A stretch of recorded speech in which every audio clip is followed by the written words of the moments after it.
Thank you, Mr. Chairman Schrader, for calling this important hearing on simplifying the tax code.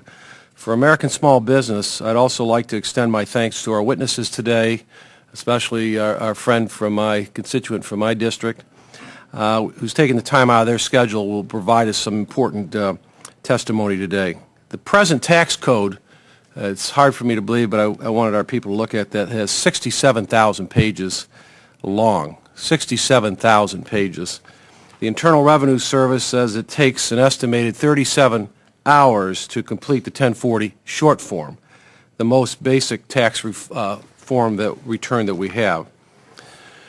So it should come as no surprise that a recent survey conducted by the Tax Foundation revealed that 4 out of 5 adults think the tax code is way too complicated and complex, while 85% say the system needs to be completely overhauled. Small business are the most prolific job creators, creating 70% of the jobs nationwide, but small businesses have taken the blunt of this current recession downturn.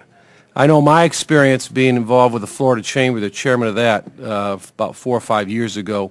In our federation, we had 137,000 businesses.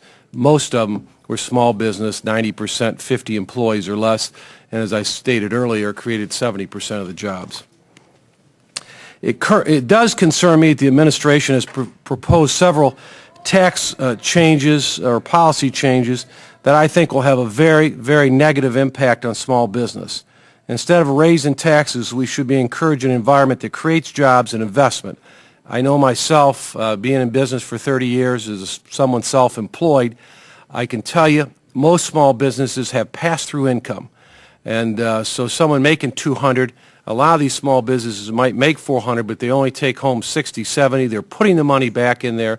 They're paying their taxes.